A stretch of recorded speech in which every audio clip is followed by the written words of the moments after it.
Essa é a disciplina Conceitos Básicos de IoT e de Sistemas Distribuídos. Eu sou o professor Carlos Montes. Essa disciplina é dada no âmbito do programa de pós-graduação em Engenharia de Automação e Sistema da UFSC e eu vou falar brevemente sobre a ferramenta Node-RED. A primeira pergunta que surge é: o que é Node-RED? Node-RED pode ser considerado como uma espécie de um hub, um orquestrador que conecta coisas inteligentes. Diferentes coisas inteligentes são integradas através desta ferramenta. Uma outra definição que é parecida com essa é a que caracteriza Node-RED como um middleware leve para IoT. Um middleware leve a ponto de poder executar em placas de desenvolvimento do tipo Raspberry Pi. E esse middleware faz a ponte entre o mundo físico dos dispositivos e o mundo digital de elementos digitais tais como dashboards, cloud e APIs de programação.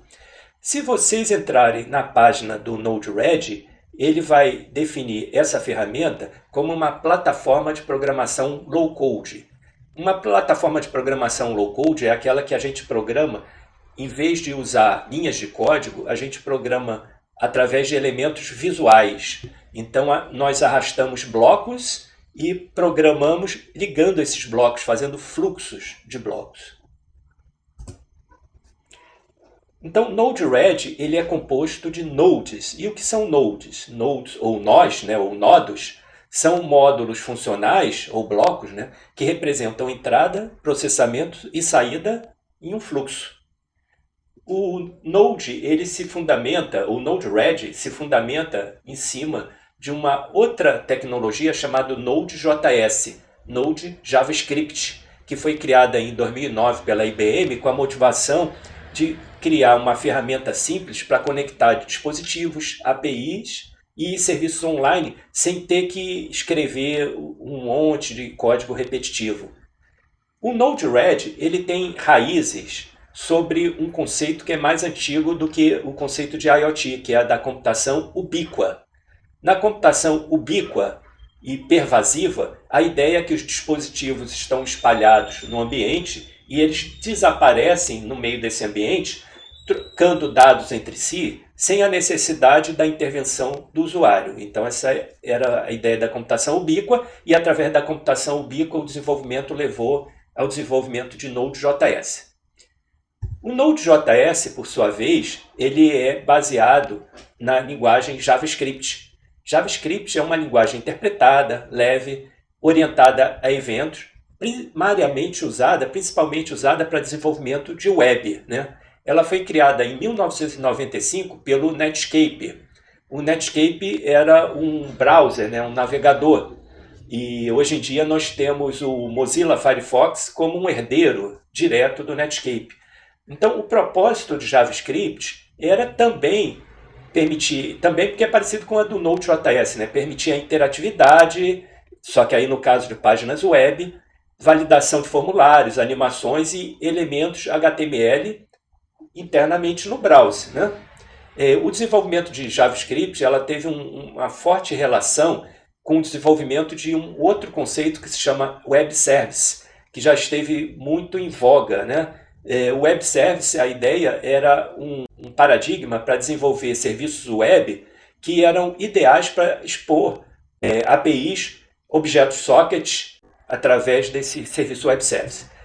Com o desenvolvimento do Node.js, já mais tarde, em 2009, o JavaScript foi incorporado em servidores para permitir a integração de sistemas distribuídos. Aqui é uma linha de tempo bem breve, que ela vai desde o desenvolvimento da World Wide Web, em 1989, em laboratórios da Suíça, até 2013, onde foi desenvolvido o Node-RED pela IBM.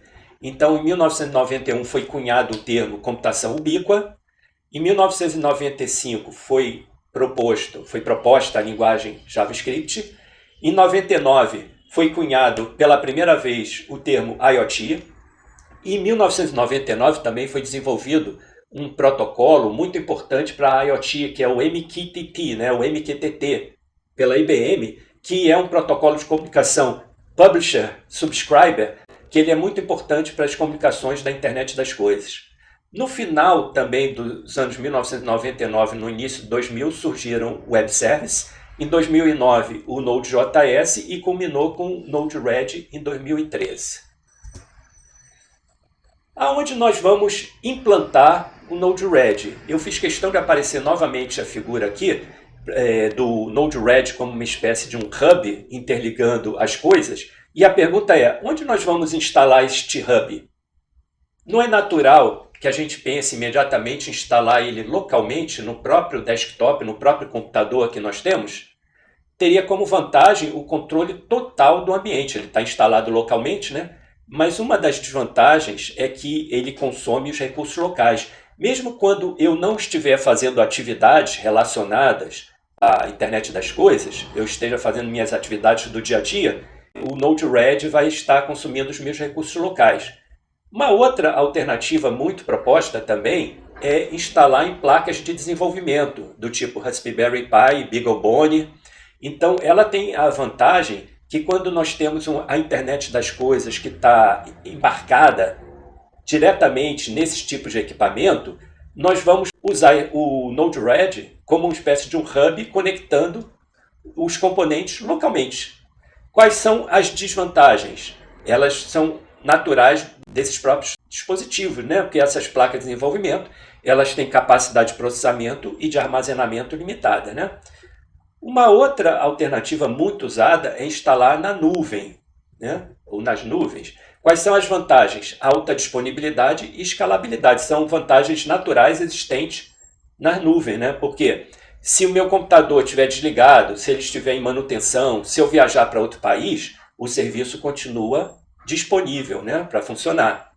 E também existe a vantagem da integração mais fácil com os próprios serviços que já existem na cloud. Por exemplo, se alguma dessas coisas aqui for uma IA já instalada na cloud, vai ser muito mais natural integrar localmente. Bom, a desvantagem é que a cloud custa dinheiro, né?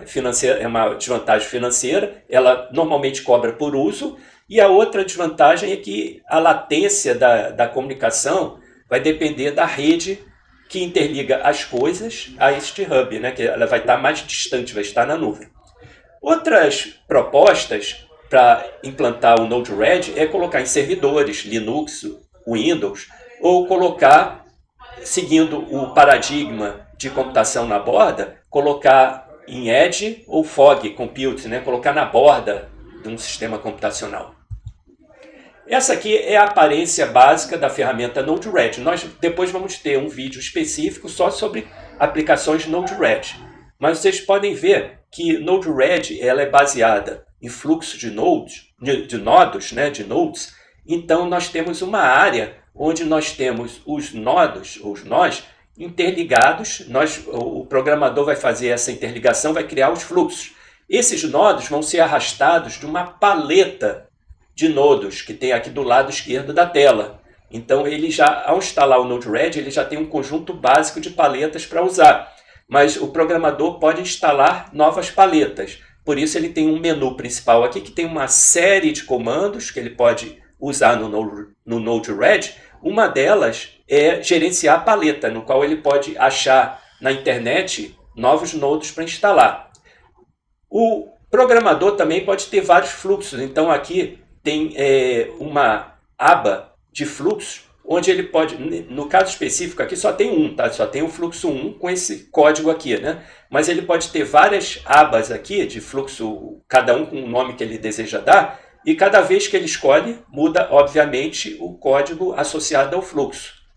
E existe uma área de depuração que é muito útil, que, por exemplo, o programador pode arrastar esse nodo chamado debug, exatamente que está aqui, e as saídas dos nodos podem aparecer aqui na tela, nessa área de depuração. Uma pergunta final que surge é, eu vou usar o Node-RED, mas existem alternativas de outras ferramentas de programação baseada em fluxos e que seja low-code? A resposta é sim, existem várias, e aqui eu estou elencando algumas. Por exemplo, no Brasil, existe a VEG Knowledge, da empresa VEG. Ela tem como desvantagem ser uma solução paga, mas Até existem algumas licenças que, se vocês procurarem lá, que permitem o desenvolvimento de pequenas aplicações de forma gratuita. E ela tem o foco de IoT empresarial. A VEG Knowledge ela foi desenvolvida a partir da ferramenta Lossans. Essa ferramenta também ela tem uma licença paga e tem o foco empresarial. Está crescendo muito nos anos recentes a ferramenta Home Assistant. Ela já é uma ferramenta open source, gratuita, e ela é voltada para automação residencial. Pessoal, então por enquanto é isso.